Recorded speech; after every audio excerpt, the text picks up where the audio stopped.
Radhe Radhe friends. सबसे पहले सभी को हरियाली तीज की बहुत बहुत शुभकामनाएं।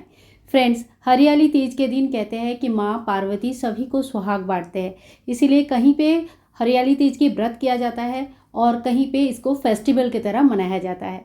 लेकिन आप जैसे भी मनाते हो, मनाना ज़रूर। आज हम देखेंगे पूजा हम घर पर कैसे करेंगे। हरियाली तीज के दिन सुबह सुबह उठ के नहा धो के साफ़ सफाई कर लीजिए घर की, और कोशिश कीजिएगा कि हरा रंग का ज़्यादा से ज़्यादा व्यवहार करें। जैसे हरे चूड़ियाँ पहन लीजिएगा, हरे कपड़े पहन लीजिए, ठाकुर जी को भी हरे रंग का श्रृंगार कीजिएगा। यहाँ पे देखो, मैंने घट स्थापना कर रही हूँ।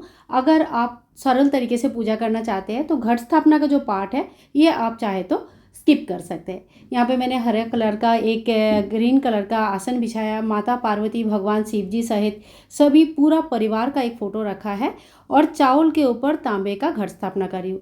घट के कलश में जो कलश का जो कंठ होता है, इसमें मौली बांधना आवश्यक होता है और कलश के जल में सिक्का, सुपारी, लौंग, इलायची, हल्दी के गांठ इत्यादि डालेंगे।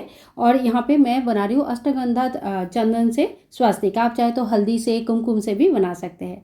इसके बाद देखिए, हमें 5 या 7 आम के या अशोक के पत्ते चाहिए, और आप चाहे तो 11 भी ले सकते हैं। माता का पूजा में ना 11 का यूज़ करना भी बहुत अच्छा माना जाता है, पर 5 और 7 से भी आप आराम से घट स्थापना कर सकते हैं। तो यहाँ पे मैंने अशोक के पत्ते ले लिया। अशोक के पत्ते के ऊपर हल्दी, कुमकुम, चंदन से टीका कर लीजिएगा और फिर इस तरह से कलश के ऊपर रख देंगे। अशोक के पत्ते के ऊपर एक पूर्ण पात्र रखा जाता है। तो पूर्ण पात्र देखिएगा, तो जिस चीज़ का आपका कलश बना हुआ है, जैसे तांबे का अगर है तो पात्र भी तांबे का लीजिएगा, यानी कि दोनों चीज़ सेम होना अच्छा रहता है। अगर मिट्टी की कलश स्थापना करें तो ऊपर का पात्र भी आप मिट्टी का ले सकते हैं।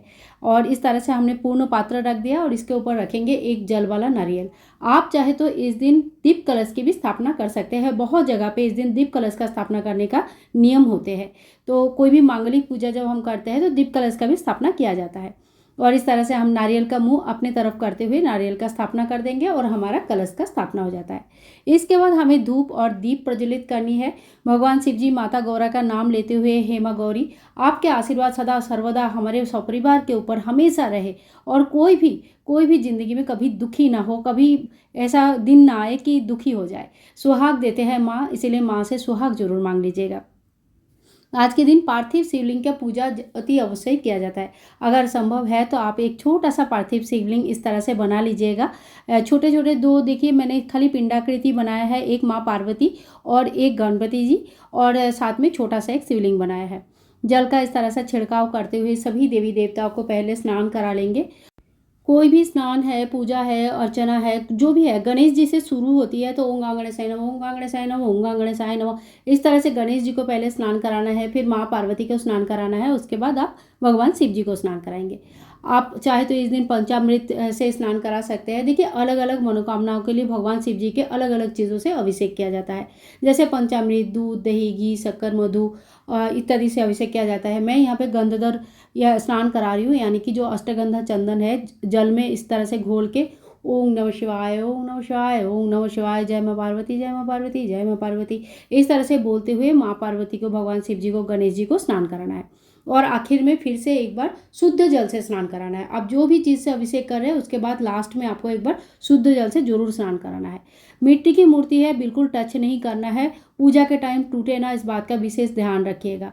इसके बाद देखिए, जो कलावा है इसमें थोड़ा सा हम इत्र लगा लेंगे, और इस तरह से हम मिट्टी की मूर्ति में जो है ना इत्र सेवा दे सकते हैं, क्योंकि उनको टच करने से टूटने का डर रहता है। तो कम से कम कोशिश कीजिएगा, जितना मिनिमम हम उनको टच नहीं करना है, यही ध्यान रखिएगा।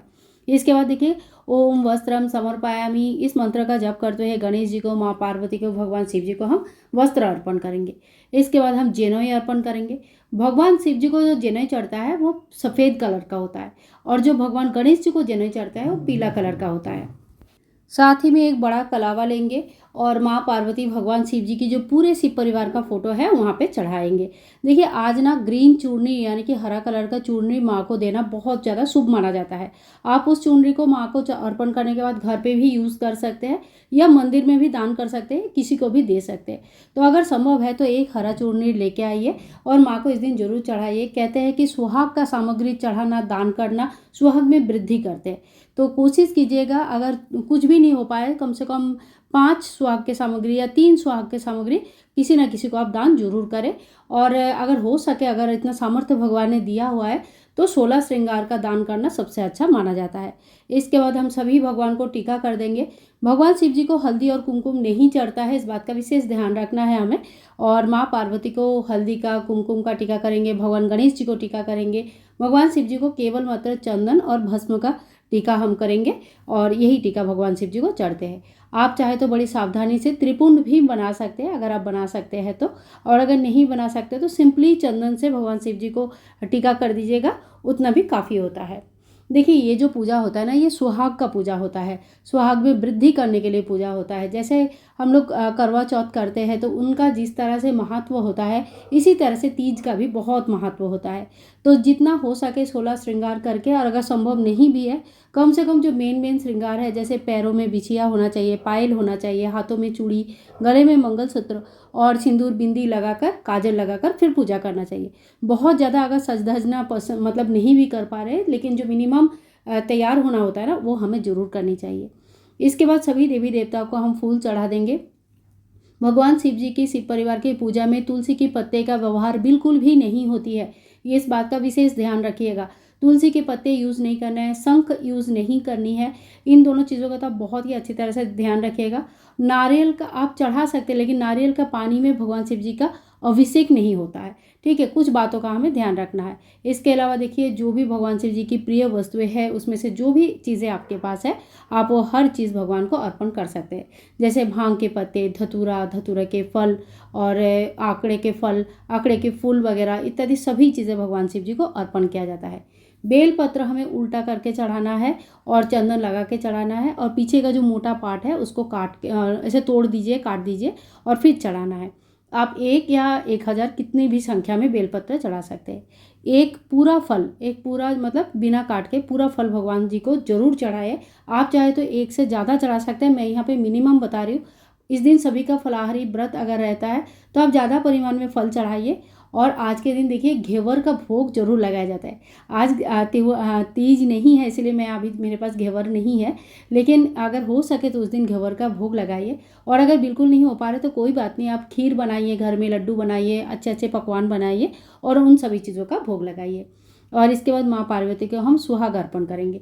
तो देखिए, इसमें जो कांच के हरे चूड़ियाँ है, ये मस्ट होता है, जरूर माँ को अर्पण किया जाता है। बहुत जगह पे माँ को अर्पण करने के बाद खुद पहना जाता है प्रसाद स्वरूप, और बहुत जगह पे अर्पण करने के बाद दान किया जाता है। आपने अपनी मान्यता, घर का जो नियम है उस हिसाब से आप लोग देख लीजिएगा, और इस तरह से माता को चढ़ाना चाहिए। लेकिन मेरे हिसाब से आप चाहे तो थोड़ी चीज़ें दान कर लीजिए, थोड़ी चीज़ें अपने पास रख लीजिए। माँ पार्वती से हाथ जोड़ करके अपनी सुहाग का सदा सुहागन रहने के लिए, अखंड सौभाग्यवती रहने के लिए माँ से हम प्रार्थना करेंगे। इसके बाद माँ से हम सुहाग लेंगे। सुहाग आप इसी टाइम पे भी ले सकते हैं, विसर्जन के समय भी ले सकते हैं। तो देखिए, 3 बार मैंने यहाँ पे माँ को सिंदूर चढ़ाया। 3 बार इस तरह से आंचल में इस तरह से लेके, वहीं से झूठा सिंदूर, जो माँ का पहना हुआ सिंदूर है, वही सिंदूर हम अपने मांग में इस तरह से भरेंगे, ठीक है। तो इसी को कहते हैं कि सुहाग लेना। तो माँ को अगर 3 बार चढ़ाया तो आप 3 बार सुहाग लेंगे। अगर माँ को आपने 5 बार 7 बार चढ़ाया तो आप उतने बार लेंगे। कहने का मतलब है, जितने बार आप माँ को सिंदूर लगाएंगे उतने बार ही माँ से आप सिंदूर, सुहाग, आशीर्वाद ले सकते हैं। इसके बाद हम आरती कर लेंगे। आप चाहे तो जो दिया प्रज्वलित किया है उससे भी कर सकते हैं, या अलग से कपूर के दिया जलाकर भी कर सकते हैं।